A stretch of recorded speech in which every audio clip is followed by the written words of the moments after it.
naval warships, aircraft carriers and submarines from the US, India and Japan steamed into the Bay of Bengal on Saturday as they took part in joint military exercises off India's east coast, signaling the growing strategic ties among the three countries as they face up to a rising China.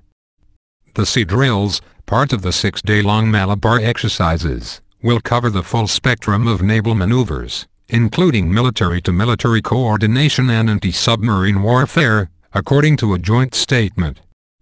The U.S. has deployed the aircraft carrier USS Theodore Roosevelt, a missile cruiser and a nuclear-powered submarine for the annual exercises, which end Monday.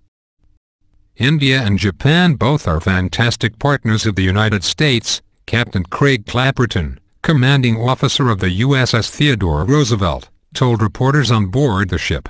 "We share a great deal in common, and we certainly have very strong economic, military and political relationships and friendships with India and Japan." A Chinese state-run newspaper, however, cautioned India to guard against being drawn into an anti-China alliance. "The China-India relationship is on a sound track, and healthy ties are beneficial to both countries," the Global Times said.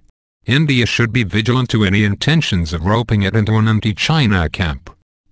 Almost simultaneously, China's People's Liberation Army and the Indian Army are conducting joint counter-terrorism exercises in southwestern China. China has long been wary of joint maritime exercises between India and the United States, but is especially concerned now, with Beijing involved in a host of disputes with Japan, South Korea and several of its Southeast Asian neighbors in the South China Sea. This year's Malabar exercises are being held against the backdrop of expectations that the U.S. might directly challenge Chinese claims in the South China Sea by sailing a Navy ship inside the 12 nautical mile territorial limit surrounding an artificial island built by China.